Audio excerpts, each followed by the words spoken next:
All right, everybody, welcome back. Here we go again. This is the Other People podcast. I'm Brad Listi. I'm the host of this show, and I appreciate you listening. Hope you're doing well wherever you happen to be. I have a great conversation to share with you today. Curtis Sittenfeld is my guest. She has a new story collection out. It is called Show Don't Tell. It is available from Random House, and this is the second time I've spoken with Curtis on the program. But it has been more than a decade, almost 12 years, I believe, if I'm doing the math correctly. Curtis first guested back in 2013 in episode 210. So a long time ago, 12 years, that's about the spacing. That's a healthy spacing. You talk to me, and then you go through that, and then you wait 12 years, and then you talk to me again. I understand that. Really fun to catch up with Curtis Sittenfeld and to speak with her about her existence and her work and this new story collection of hers. That conversation is coming up in just a couple of minutes. So a quick reminder before we get going that I do a weekly email newsletter. I would love it if you signed up for the newsletter over at Substack.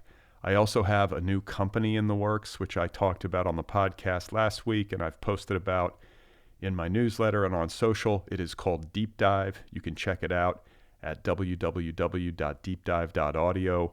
It's a company that makes ultra long form audio education. And the first course that we are producing is called How to Write a Novel. More than 50 hours of conversations and instruction with more than 40 of today's leading writers. I'm very excited about it. So check it out, deepdive.audio on the web, and you can follow Deep Dive on Instagram and Bluesky. And in addition to that, I've got something else in the works. I'm not going to tell you what it is, but I'm going to tease it right now just because I feel like it. I'm very excited about it. It's something I've wanted to do on this show for a long time, but I never got it together to do it. But I'm going to try to do this new series on the show. And I don't know what the scheduling is going to be. It might be once a month, maybe twice a month. Likely the episodes will drop on Sunday. But there's a brand new series that I'm going to try out. And that's all I'm going to say. So stay tuned. I also want to say that if you are pitching me, if you're out there and you're a publicist or you're an author, or anyone really who is emailing me about something, I just want to issue a public apology for how bad I am at email, like increasingly so. I am just completely overwhelmed. I have so much work right now. I am very busy, and I'm just incapable of managing. I think I have like 3 or 4 active inboxes. It's too much. I don't know how people do it, but I need an assistant. And I also need an audio editor. I need help, but I have no budget for help. It would be great to have a masseuse, for example, and a shaman. So Curtis Sittenfeld is my guest today. Her New York Times best-selling books include the novels Prep, American Wife, Eligible, Rodham, and Romantic Comedy, as well as a story collection called You Think It, I'll Say It. Her stories have appeared in a variety of publications, including the New Yorker magazine, The Atlantic, and the Best American Short Stories anthology. Curtis lives in Minneapolis, and it was an absolute delight to speak with her, and I am very pleased to share that conversation with all of you right now. So here we go. This is me talking with Curtis Sittenfeld. And her new story collection, once again, is called Show Don't Tell. I think, like many writers, I sort of built up to writing my first novel by writing stories. And then I think it sort of almost diminishes stories to only see them as how you train yourself, to write novels. Like, I think they are this beautiful form in and of themselves. I agree. I agree. And I feel like you have been able to succeed at something both in your short fiction and in your novels that very few writers are able to do. You write books that actually sell Ha. to some extent, be honest. Ah! Oh my They god. do. I wasn't laughing because Oh, of you saying you don't have to qualify it. They uh, do sell. No, I just thought it was a funny it's funny. It's kind of a funny comment on publishing or like the indignity of being a writer that you're like you write books and they sell and hey, that it's that's like hard. noteworthy. Yeah. It's Yeah. hard. I've been taught. I mean, I've talked to almost 1,000. I've done almost 1,000 of these interviews at this point, and there are so many writers who write great stuff, and I know that it probably only reaches like a few hundred or a few thousand people. But your books have found a readership, and Mhm. you also like publish in the New Yorker. Mhm. And stuff like that, you know? So it's kind of Mhm. like best of both worlds because typically I feel like book sales are associated with like genre fiction or more poppy fiction. And then the New Yorker is like this high minded literary thing. You've been able to kind of do both. Like, was that always the intention? Are you executing some sort of master plan? Ha! I wish I were executing some sort of master plan. No, I mean, first of all, I do have to agree with you that there are like very talented writers who write wonderful books that find a very small readership. I mean, I think that like, you know, size of readership is not the only gauge of success, or it's not even the primary gauge of success, but it also, I think, can feel like potentially a bummer if a person puts their soul into a book and it doesn't find very many readers. All that said, I feel extraordinarily lucky. Like I agree with what you're saying. I mean, it's what you're saying are facts, so they're not like it wouldn't it'd be a little like it's like I have um had stuff in the New Yorker and I have like sold um I mean, again, not it's not like I have eye popping sales, but I have solid sales, and that's like an incredible privilege and is due to many factors that are out of my control that have to do with. I mean, it's not. I don't think it's like only luck, but I think luck absolutely plays a significant role. What's the part that's not luck? Just writing well? So, well, okay. I mean, there's probably like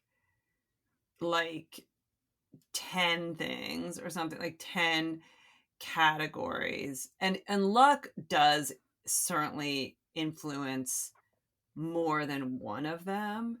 So, like I went to basically the most reductive way of saying it would be like fancy schools, and my parents paid my tuition, and so I didn't graduate with debt. And so that probably made it feel, more like reasonable to me that I would enter an MFA program, which, like I paid my tuition in the MFA program, which was relatively modest because it was in-state tuition at Iowa in the, late 90s, early 2000s. But just like I think there's some socioeconomic privilege to feeling like pursuing an artistic career is viable. There's like practical considerations of not having to pay off loans. And then so that's like a form of luck. Then there's also just the luck of I mean like sort of what you're saying, like it's like somewhere along the way, for reasons that don't totally have to do with quality of work, like, I find readers, like, which first happens with an agent, then happens with within a publishing house, then happens outside of a publishing house. I mean, I think that I do work hard, not crazy. I mean, it also is like being a writer is so confusing. Like someone said to me recently, another writer was like, "Oh, I don't write for more than 2 or 3 hours a day." And I was like, you write for 2 or 3 hours a day? Like who writes for more than two? I mean, there's like two people and everyone knows who they are. One of them is John Irving, who writes all day because almost nobody writes all day, which doesn't mean you're not doing other forms of work. But and I also, I mean, again, I don't know if this is luck or not, but I think that some of the topics that are sincerely interesting to me are kind of in a sweet spot where they're not like necessarily wildly commercial, but they are commercial. So it's like I'm not really I can like sometimes I could have like three ideas for novels and I could be like, well, this one feels more like it's the right moment to write this. But I'm never writing a book I don't want to write, or it hasn't happened yet. I mean, I'm not saying like if I were in some circumstances where I felt like I had to for the money, I probably would do it. But I have been able to like write what I want, and I just think there's some. This is a long rambling answer, but it also, we were talking a little bit before you started recording about I was sort of a baby journalist, not the best baby journalist in my 20s. And I also was an incredibly avid consumer of magazines from a very young age, including reading, quote unquote grown up magazines, like whether it was like women's magazines or like Town and Country or Reader's Digest or whatever, from a very young age, like from the age of like, 7 or something, or 8. And I think there's some accessible voice, like clear and accessible voice that I naturally write in that might be tied to like the magazine influence.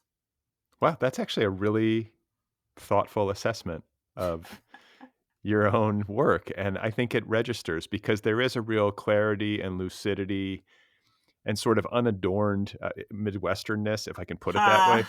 I mean, I don't know, but I there's a directness and kind of almost like a I don't know, it's the wrong way to put it, but like a friendly energy or, Ha. I don't know. It's in there. It's in there. It's inextricable. I have the same thing, and I think that but I mean, maybe not as,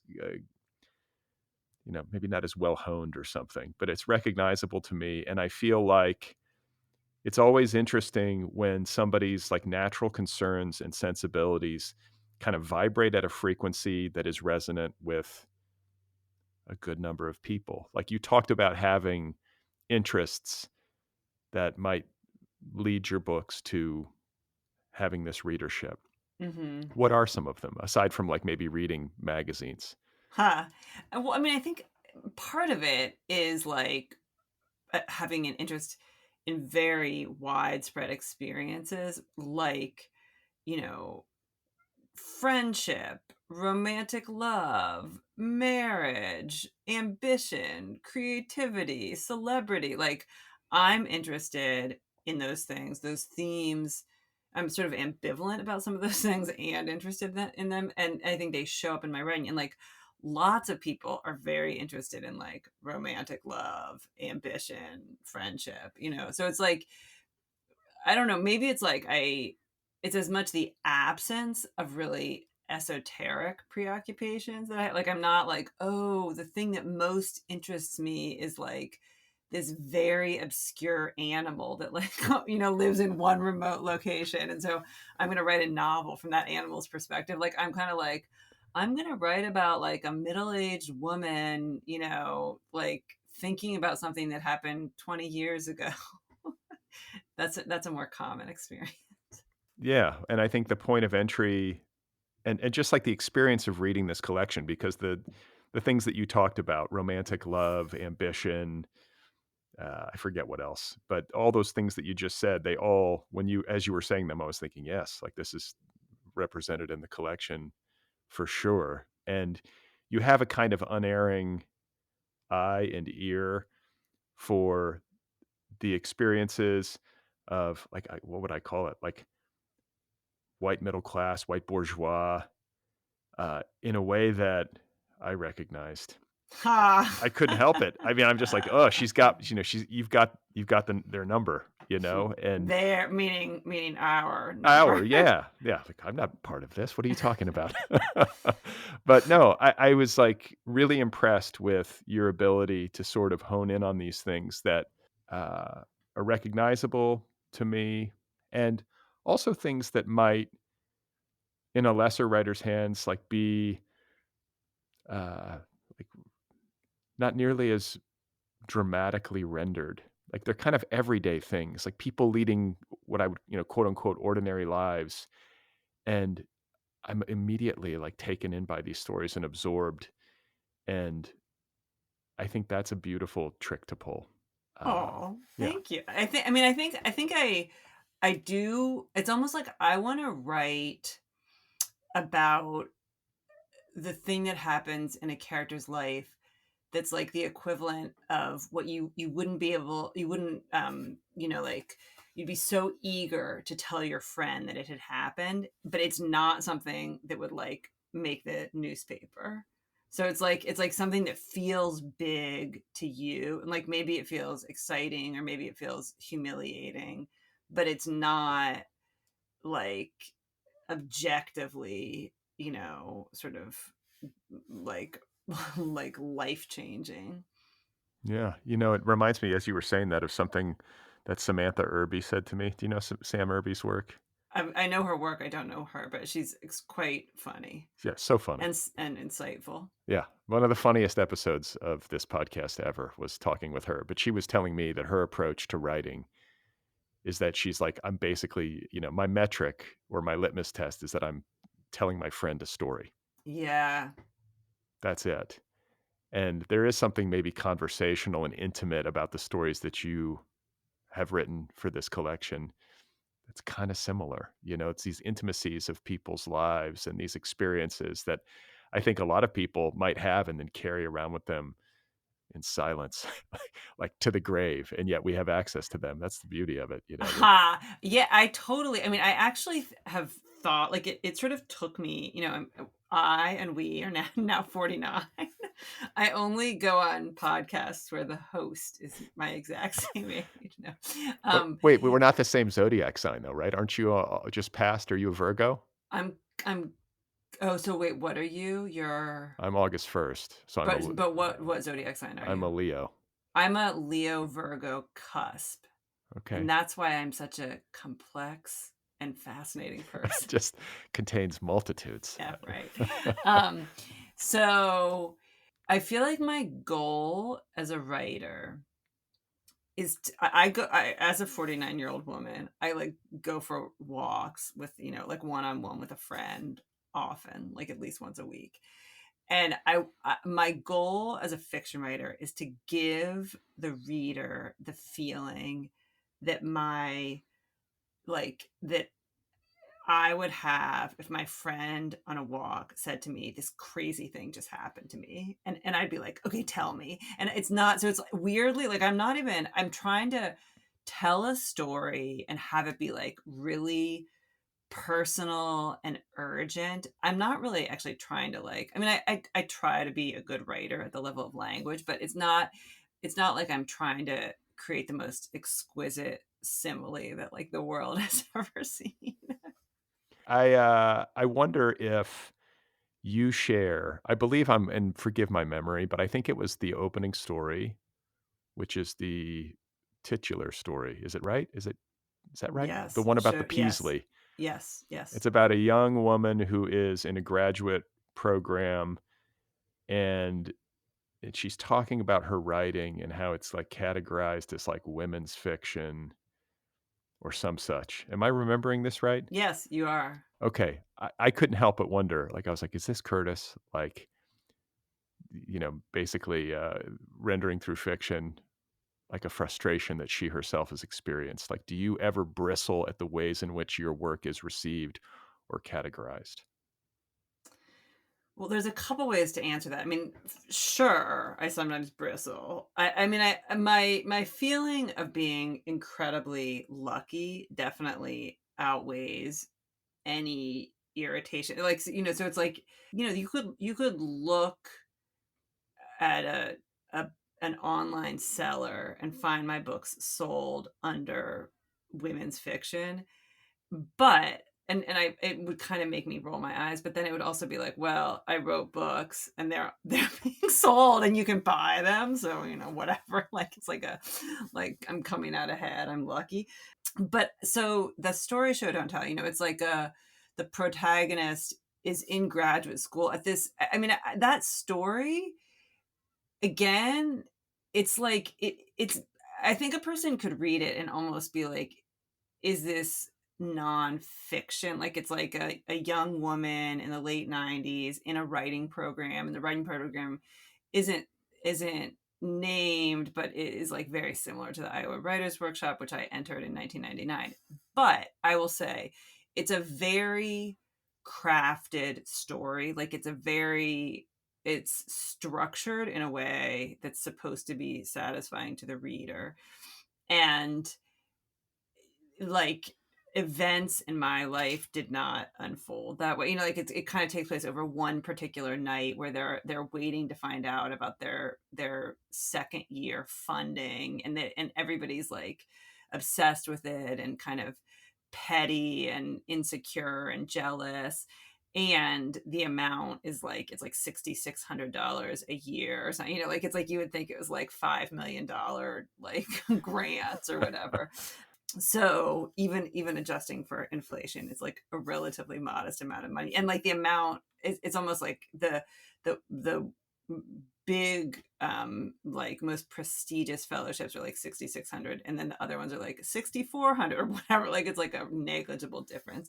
But I mean, I think that something in me intuitively understood that making that seem autobiographical, or like kind of like not making it be like Iowa but not Iowa, made it a juicier read. And I do think I'm like going for juiciness as a reader, and I'll kind of be like, I'm going to create this thing that's going to make you have an engrossing reading experience. And almost like there is a part of me that will be like, I don't care what it makes you think of me as a person. Like my higher priority is what you think of the story and what the reading experience of the story is. And if you're like, this is true, this is not true, this is Curtis, like this is undignified, like, or is Curtis's life really like this? Does she think that? Like a part of me is like, I don't care if you have. I mean, I'm actually, I mean, I guess suppose I'm like more private than some people and less private than some people, but I'm not someone who's like, I'm an open book. Like I'm not an open book. Um, but I'm willing to kind of be like, you might think this, I'm not going to clarify it. I'm not going to, because that kind of like, it's actually Frank Conroy, the director of the Iowa Writers Workshop, when I was a graduate student there, would say that like, I think writing and reading fiction are this sort of dialogue between the reader and the writer, and I think there's some interesting tension of me. I mean, I guess auto fiction does this, which I would not say that story is auto fiction. I would just say it's fiction. It's fiction that's like kind of set in a real place. So yeah, and also it just to make another answer as long-winded as possible. So that story is the oldest story in the book. It was published in the New Yorker in 2017, so 8 years ago. And it's funny because the descriptions of the writer line up more with the writer I am now than I was when I wrote it. Like I had written fewer books, or like, I mean, she talks about like, she'll go give talks and like 500 people are in the audience, and between 0 and 1 are men. And I mean, again, if for me alone to like get 500 people to turn out, like I kind of used to be like, well, there'd have to be like 3 other really famous writers like on the panel. Like it could happen that 500 people would come to hear me read. In all honesty, it would be one of those like it would be like a reading series that people had bought tickets for and they don't even know who's showing up. It wouldn't be because of Curtis. Like, so it's like, it could happen. There's still like an asterisk, but yeah, it's like, it's a funny thing that I picture that the writer who tells that story as being more quote unquote successful than I am. So maybe there was something aspirational in it at the time. Ha! I don't think so. Well, I mean, even subconsciously, sometimes I do think maybe like you are connected, that obviously connected to the work in some way, and like it's like you're imagining a life and a possibility. That I mean, the one thing I will say about that story, so there's 2 stories in there that have had kind of an interesting afterlife in terms of like, a lot of people have said things to me about them in a way that in other stories I've had published people don't usually say something to me about a story I had published several years ago.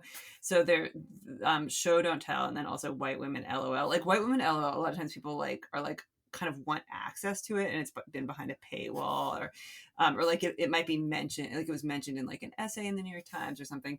But show don't tell, there's a passage at the end where the protagonist, who has become a successful writer, basically says like, you can be a writer, and like maybe you don't have a publication record yet, and maybe ever, and there could be like circumstances in your life that like sort of, you started down the writing path, and you didn't get to where you wanted to, but your way of existing in the world and observing the world are still totally writerly. And I actually have had like a lot of people basically say like, thank you for writing that, because weirdly, I think that there's maybe this is like one of the big privileges of my career, that I can say that and be like, it's true. Like my life, or like myself, like I have these perks of, having multiple books, but like my essential way of existing in the world and being like a neurotic person, and feeling the most comfortable around other writers who are my people, like that hasn't really changed over time. And like that, or like that thing that my graduate school classmates and I saw in each other under the best circumstances, like still totally exists. And a person might have like gone down a really, like a person I went to graduate school with might have gone down a completely non-writing path, and there could be there's all kinds of like life challenges that get in the way. And but still, like if we saw each other, I think we would have that like underlying connection or rapport. Yeah, I mean, you're speaking my language. I mean, this is why I've been doing this show forever. There's something about people who do this work that is very like comforting to me. Yeah. It's funny. Okay, so I am not religious. Like my dad was Jewish, my mom is Catholic, and I'm, don't practice a religion in my adulthood, but I actually, and I have three siblings. One of them, my brother, is quite religious.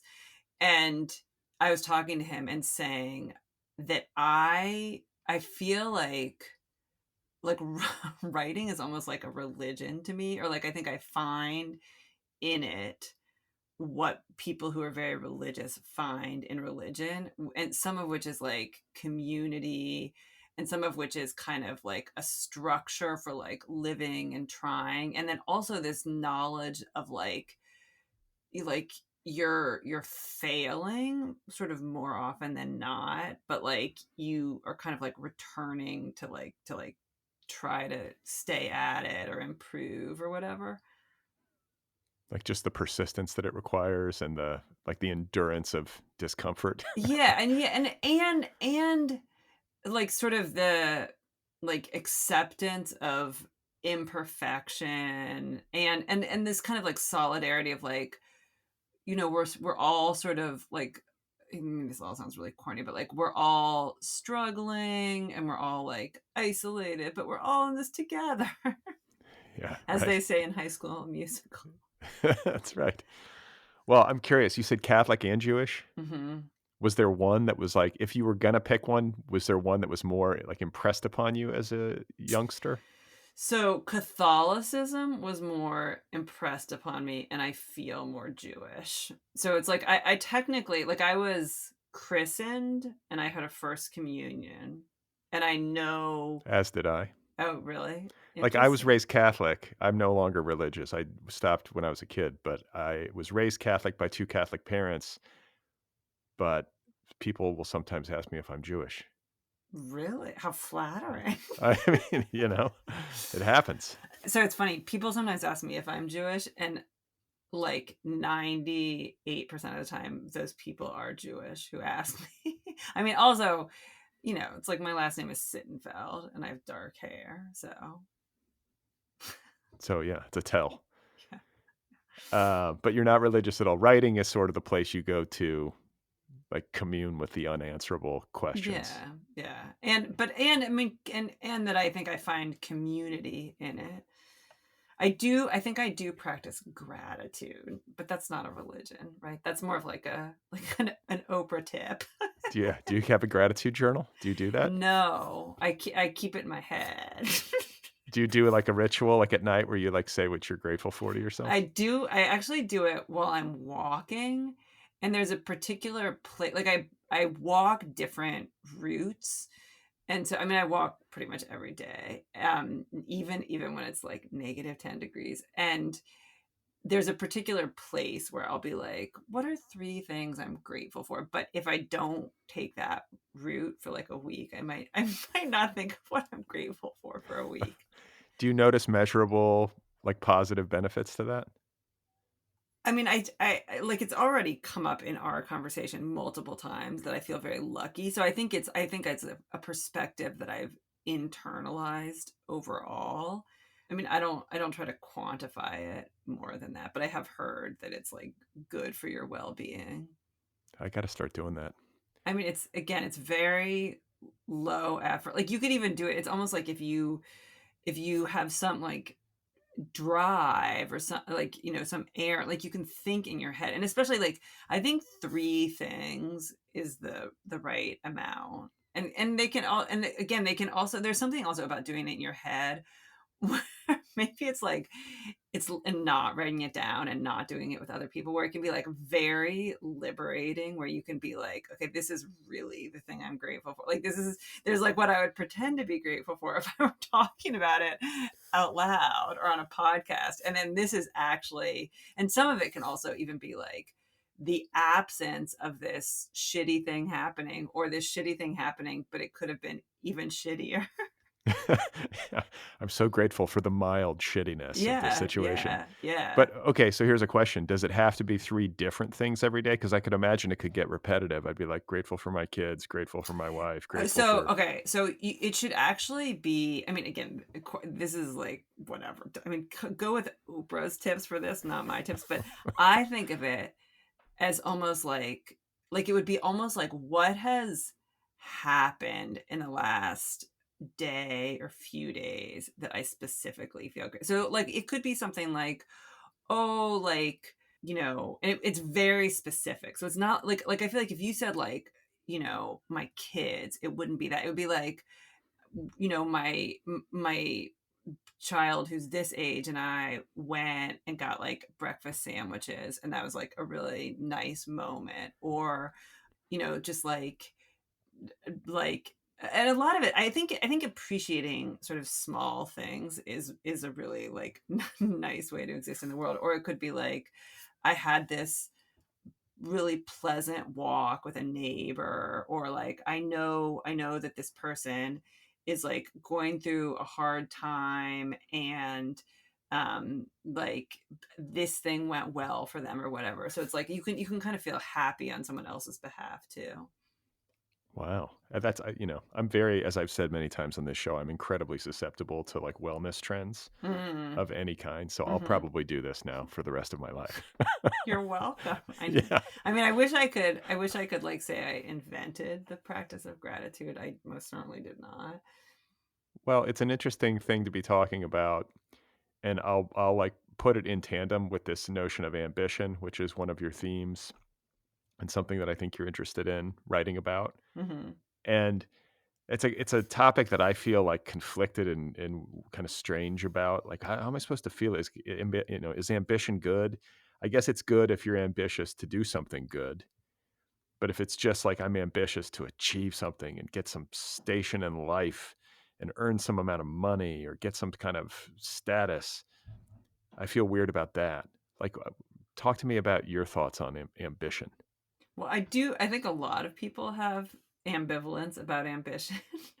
Yeah. um, I think, and I also do think it changes over time. Like it seems like maybe, if you're a certain kind of person, like in your 20s or maybe your early 30s, you can really be like on the make professionally and like trying to kind of get certain things to happen. And I do feel like a lot of people, as you get older, especially if if you have kids or like challenges in life, you can start to be like, oh my God, these things that were sort of status symbols that seem very enticing, like are not things that I care about, or you just sort of, I like feel like, I mean, maybe you have gotten them and you feel like they're kind of hollow, or you haven't gotten them and you just don't even care or something, or you're just tired or whatever.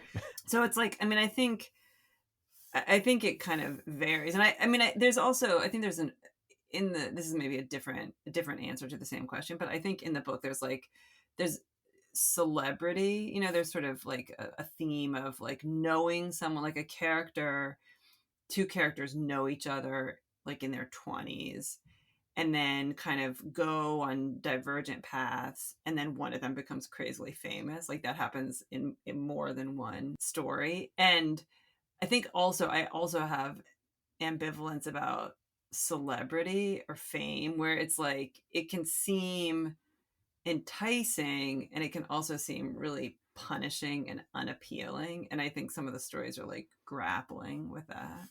Yeah. Well, and I think like you're kind of the master of taking a famous person or some kind of notable person and then fictionalizing them. You've done this in novels in the past, in Rodham and American Wife. Maybe you've done it elsewhere too.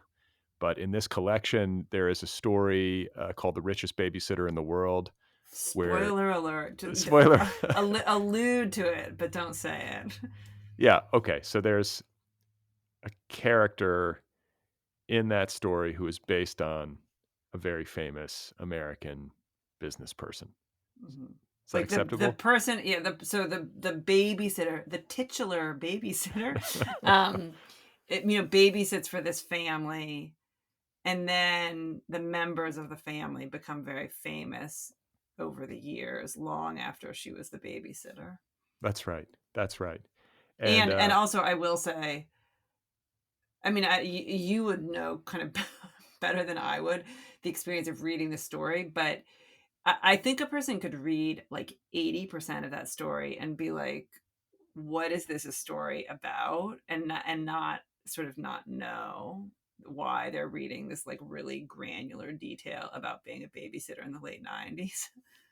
I don't know. I loved it. I found Thank it. you. I found it totally absorbing and interesting. And it just seems like not necessarily the easiest thing to pull off in fiction, to embed a character who's recognizable like that, but then to fictionalize them and then to like, render a story such that like the reader is able to suspend disbelief and kind of buy into it. Like I'm wondering, like on your end of things as the writer, when you're writing into these lives that are known quantities and yet you're bending them to sort of fit your fiction, are there additional challenges like craft wise when you're doing that kind of work, or is it just the same, they're just another character to you? I mean, I'm careful about doing research. So I did like that's one short story, and I can think of basically like three books of nonfiction about that business world that I read, to just not even, I'm not even sure I borrowed almost any details from the nonfiction, but I felt like I wanted to be conversant enough in the facts to write confidently, if that makes sense. And but also like I could write something. I mean, some of it is like intuition or trusting yourself. Like I could write something, I could have an idea of what I want to execute and start it. And then I could be like, okay, I think this is essentially working, or I think this is essentially not working. So it's not like I would necessarily, I don't know. Like it's, and if it, I mean, I have tons of stories that I've started, and I don't know if I've abandoned them or not. Like I might have written like 2 or 3 pages, and it's like, did I write the first 2 or 3 pages and then I'll come back to it, and I'm kind of thinking things through in my head, or will it only ever be like the first 2 pages, and they'll never be published. Interesting. And is that how you typically do it, like you write a little bit, go away, think about it, come back, and like is it in the gestational period for a story is like months, not weeks, or is it different from story to story? It's different from story to story. So some stories I start and I just write them straight through. And then some, I mean, in it's like a sort of I don't know, like an unfortunate thing, or but maybe it's like a realistic thing to admit.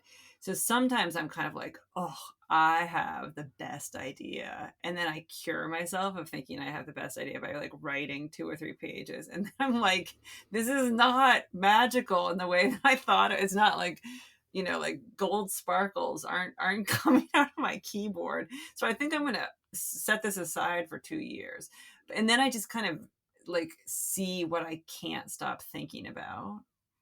So I mean, there's definitely like things in my head, and even sometimes there's things where like a certain physical place will make me think of a story. So we were talking about, we both have ties to Indiana, and that when I've visited my in-laws, there's this particular novel that I think of setting in Lafayette, Indiana, and so I think more about it every time I'm there, and then I don't necessarily think about it that much when I'm not there.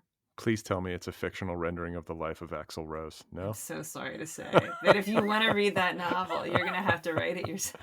Oh my God. Axl Rose is from Lafayette, Indiana. He's one of Indiana's proudest contributions to society.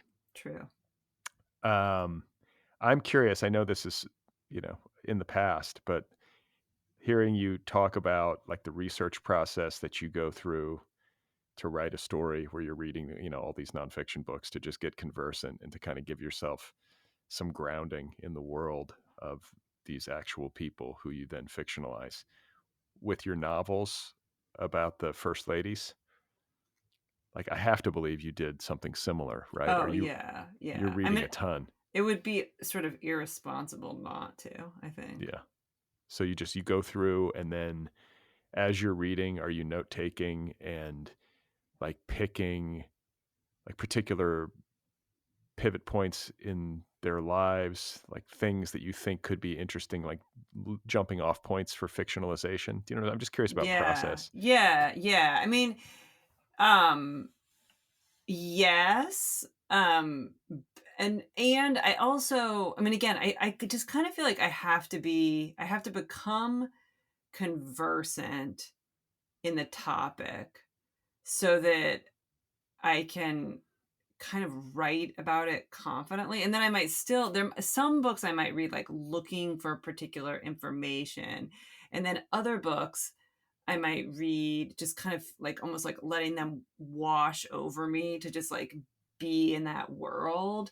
And sometimes I'm reading and I'm like underlining, but then sometimes I'm listening to audiobooks and I'm actually walking in the freezing cold in Minnesota, so I'm not taking notes, which can be kind of useful to be like, instead of like taking notes and then maybe not even remembering what I took notes on, it's like, well, if I just went for a walk for an hour, what are the 2 details that I remember from listening to that audiobook?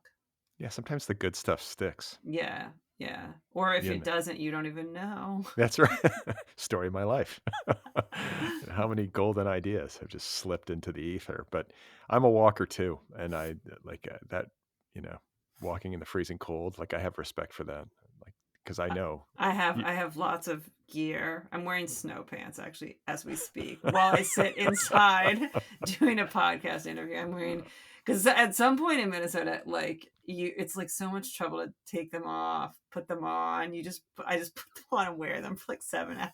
plus, they're like nice and toasty. Like I remember Yeah, that, and I just think like when you live in the cold, that's the way I would be. Like you just got to go out into it. What are you gonna do? I'm not yeah, sitting inside all winter. yeah. Like Oh, I mean that's especially as a writer and as a person who works at home. Like it's like if I didn't make myself go outside, like it's like I could literally not leave my house for more than one day at a time, and I don't think that's a good idea. no, no. And walking is creatively generative. I mean, there's been a lot written about this. A lot of writers I talk to on this show are walkers. A Yeah, lot of them are runners, yeah. which seems a little aggressive for me Ha. personally. But whatever, to each their own. But it's the same kind of thing. I think it's like good for your mental health, and it's just like it seems like a healthy choice considering that the work that we do is so static and you're sitting in Yeah. front of a keyboard all day. It's like, you got to get out, got to do Yeah. something. So I want to talk with you about the story, maybe my favorite story in the collection, one of them anyway, The Marriage Clock. Mm. I just got such a kick out of it. I have southern roots. My folks are from Louisiana, even though I did not grow up there, but like, I spent a lot of time down there, and it's a story just to kind of, like give a broad overview about a Hollywood producer Yeah. who, She's like an executive, or like yeah, she like, works for a studio. yeah, she's like an exec professional lady, and she goes to Alabama because the studio that she works for has optioned a like wildly popular self-help kind of book called The Marriage Clock, which is like about how to have a healthy marriage. And it's just taken off and become this thing. And the studio has optioned it. And they're going to make a kind of like what, a rom-com or Mm-hmm. some kind of like nice confection about married life or whatever out of this brand essentially. And so she goes to Alabama to meet with the author. Have I Yes. missed it? Does that satisfy you as a Yeah. summary? Yeah. Okay. Yeah. Yeah. Yeah. Yeah. And And then yeah. and uh and then I don't want to spoil it, but like unexpected things happen when she gets to Alabama. And it was just delightful and funny and very smart. And I'm curious to know if you read self-help books. I mean, not. It's funny because I don't seek them out that often. Sometimes I do, but not that often. But like if I were in a bookstore or if I were at someone's house and I just saw a self-help, like there was a self-help book in front of me, there's like an extremely wide range of topics that I feel like I could be helped by, or Sure. I could improve upon, so yeah, like I mean, absolutely, I have unironically read many self-help books. Is there any one or two, like is there a self-help book that you can remember reading that like genuinely had an impact on you? That's a good question. So it's funny. This is a weird answer because this isn't a self help book, although it's not completely not a self help book. There's a book called The All or Nothing Marriage by Eli Finkel, who's like he might be a sociology professor. He's definitely a professor of something. I almost thought you were going to say sociopath. No, no, no, no. Different, same first few syllables, but Yeah, yeah. and so it's kind of it's and then there's also a book called like Marriage, a History, that's by a professor named Stephanie Kuntz. So and that one is much more about, like, again, like what it says, like the history of marriage from, the beginning of recorded time. And then The All or Nothing Marriage is clearly influenced, in quotes, Marriage, a History, but is a little bit more self-helpy, like a little bit more recommendations instead of just history. And I feel like I don't even think I've like incorporated the tips in The All or Nothing Marriage, but the premise of it, I end up describing to people because, it's like I'm in my late 40s, whatever. There's a lot of people get divorced, a lot of people, like, have open conversations about their marriages. That, there's also a lot of murky area between like staying together and getting divorced, and people have conversations about that area. So the premise is essentially that 85%, well, that if you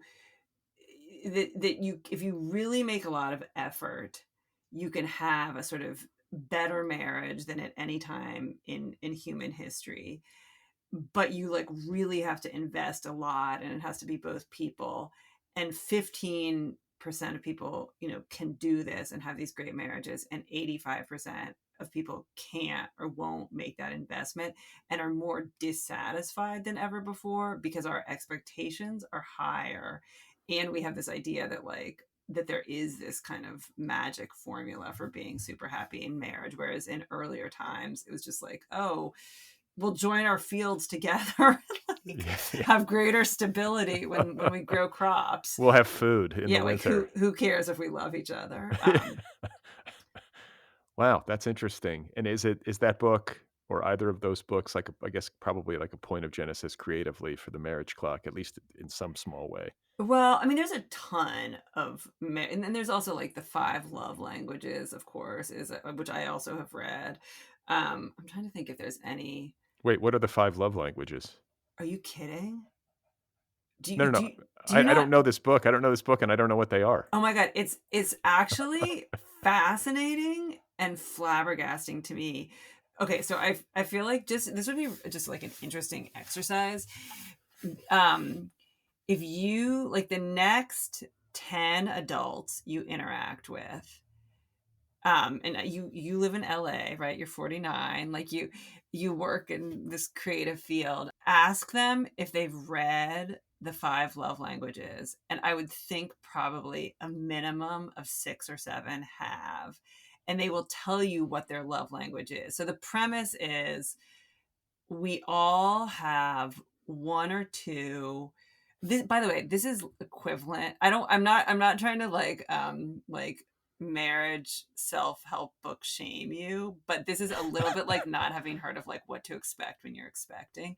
It's like one of the biggest selling marriage self. I mean, congratulations on clearly having a good enough marriage that you don't have to read self-help books. I'm a natural, clearly. But do you want me to tell you what the five love languages are? I Yeah. mean, again, you could like Google this, and probably everyone except you who's listening to this. So it's like the idea that we each have a primary and maybe a secondary love language, and that if we and our spouse have different love languages, it's almost like there can be all this love or goodwill between us, but we're not really receiving it or hearing it. And so the five love languages are like words of affirmation, physical touch, acts of service, time together, and gifts. And so like if your love language is like acts of service, maybe you like take my car and get it filled with gas, but mine is words of affirmation. It's just like, I just want you to tell me that you love me. Like I'll get my own gas. So like so it's kind of, and I mean it is a useful framework, I think. I got premium unleaded. I mean, come on. And I scraped the windshield. Of course, yeah. I remember that. It's the scraping of the windshield. That's actually a big deal, you know? Who wants to do that, like, first thing in the morning? I know. Well, that's fascinating. Maybe I've heard of it, but I'm kind of now I feel like self-conscious that I don't know this well enough. I'm gonna have to read it. You know what? It's your podcast. You cut this whole part out. But No but way. again, will you do, for my sake, will you do that experiment where you like the next 10 adults you interact with, just ask them, have you read the five love languages book? And if so, what do you think your love language is? Perhaps sadly, that'll probably be on this podcast because the next 10 adults that I interact with will almost certainly, well, at least a good number of them will probably be on this show. So it'll become a running theme. It could be like if you go to the grocery store or something, you could like ask the person who rings up your groceries. I wonder what they would think. Like I'm at Target. That you're hitting on them. Probably. Have you read the five love languages? And would you like to get married to me? I just feel like there's some chemistry between us. Yeah. Well, I want to ask you about another aspect of creating your fiction.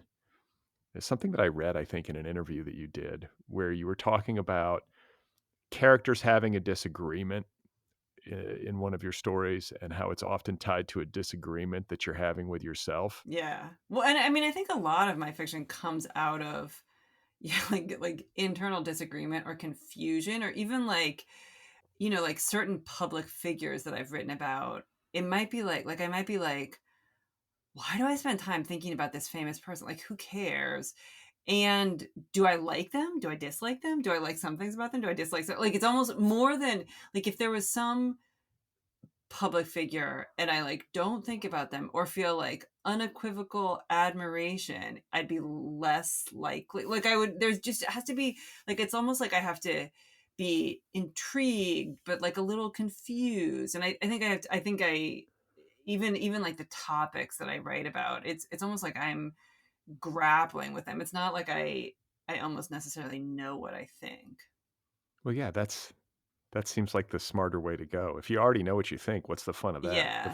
The fiction's probably gonna be like DOA. It's Yeah. not gonna be Yeah. compelling. Yeah. I'm curious to know, have you ever heard like Laura Bush or Hillary, Clinton, you wrote these books about them, these fictionalized takes on their lives. Have you ever heard from them or heard of anybody said like, "By the way," or is it just I can imagine they probably wouldn't wanna read it, but maybe they would? I think they would not. I have never heard anything. I have never heard from Laura Bush. I have never heard from Hillary Clinton. I have heard from people who know them. And this is probably self-selecting. Like the people have said potentially, not even potentially, people have said positive things about the book. Although I will say I've heard from more people who like Hillary Clinton who read Rodham than people who and know and like Hillary Clinton than people who know and like Laura Bush who read American Wife, which I think might be. I mean, I'm very open about being a Democrat, so that might be part of it. Um, Well, that's also in the collection. There's politics sprinkled throughout, which I noticed because I don't think I normally see that, or I don't see a ton of it. But I guess there are also there's a contemporariness to many of the stories, and I was wondering as I read because I know, with your history, the books that you've written, that you're like politically tuned in. Like, what is your take on the moment that we're living through? Like, are you as distraught as I am? Like, oh yeah, how are you yeah. processing right now? I don't know. I think I'm.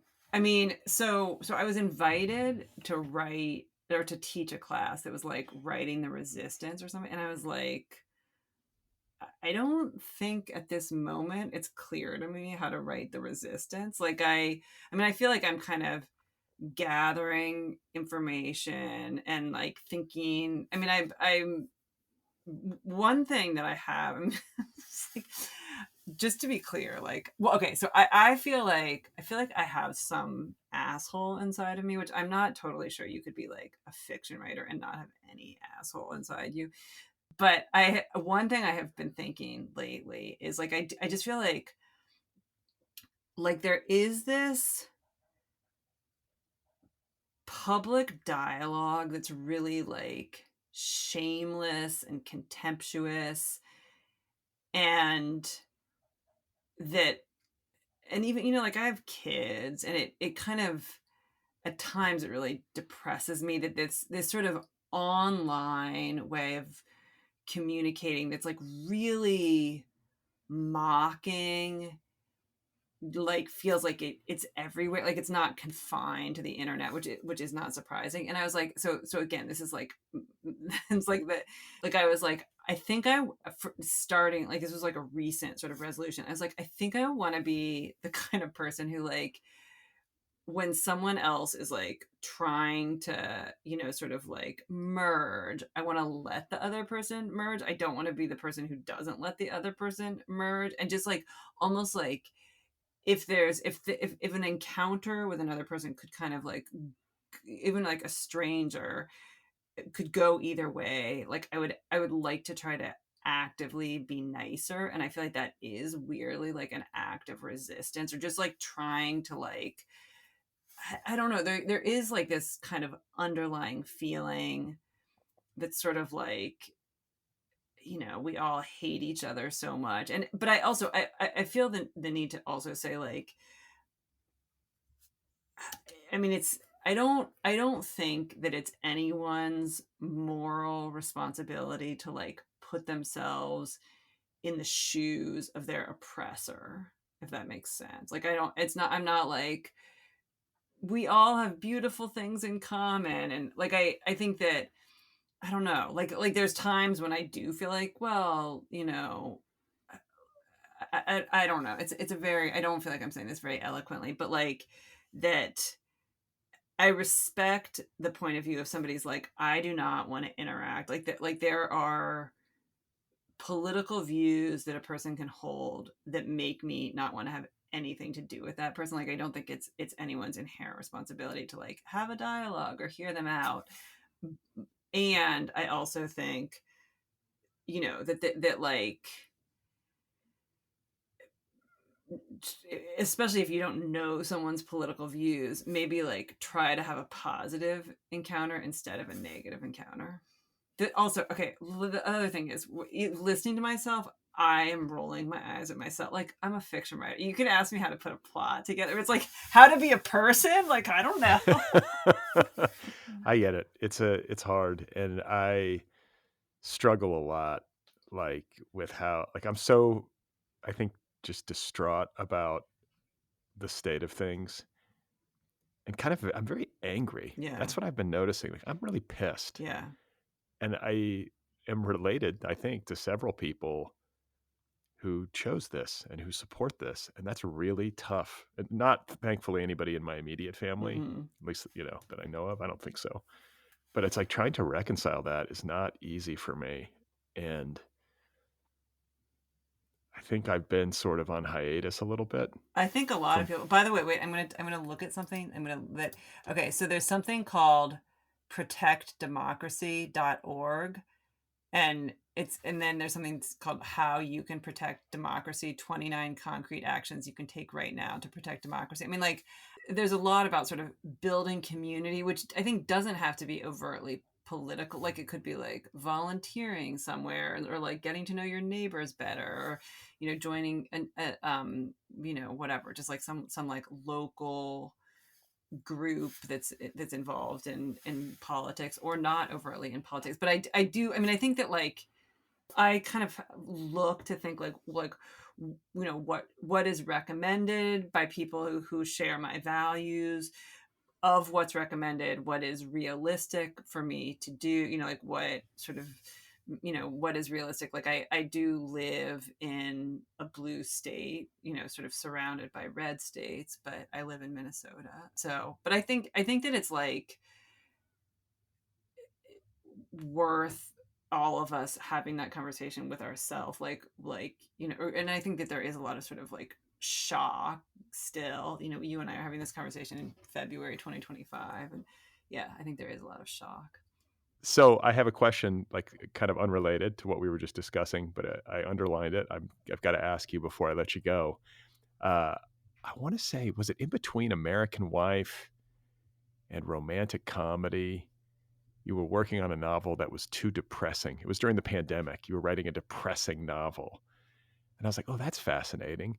Like, not that your work is like super sunny or something like Ha. that. Like, there's darkness in your work, but like, it's like, okay, well, what was the novel? What was the novel that was like too depressing and you had to like discard it? And has this happened many times? Like, I don't know. So okay, so that it's a little misleading, and I just wrote a piece for the New York Times where I said exactly, like I was like, I said I was writing a novel, it's too depressing, I set it aside. So it's like it's fair that you're like, Curtis, I heard you were writing a novel, it's too depressing, he said it.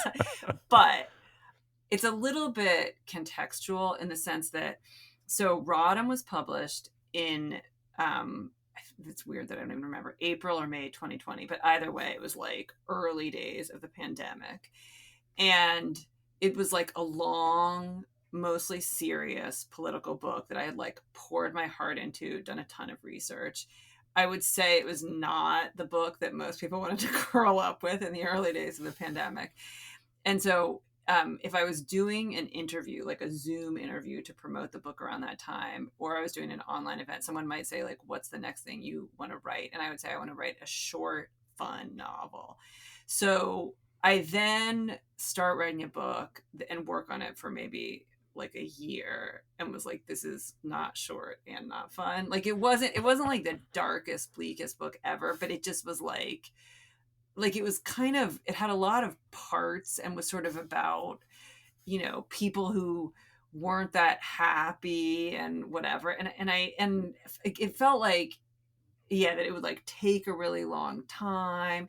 And so I set that aside and wrote romantic comedy, which was like, it's basically set at SNL, like set in the sketch comedy world, and it's about two people falling in love. So it was kind of actively sunny topics compared to everything else. Yeah, that makes sense. That book did well too. I feel like I saw that It in did. in the window at my bookstore. I was like, there, look at her. Is that the sign when it's in the That, window at your bookstore? Some people think like when Reese Witherspoon picks it for her book club, like that's the sign or something. wait, did she pick it?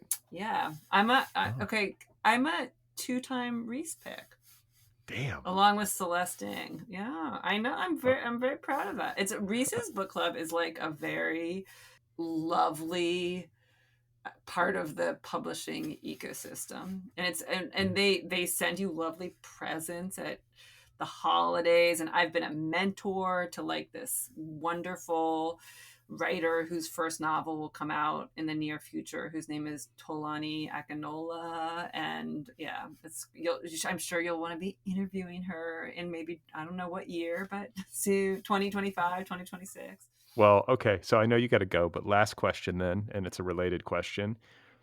There are projects in the pipeline for adaptation. Like, do you have books that have been optioned that are going to be coming to the screen, or is it like in some sort of like interstitial developmental hell that like most projects in Hollywood tend to exist in? Like, what's the So it's status? hard. I mean, sometimes you don't know that you're in an interstitial hell until later, right?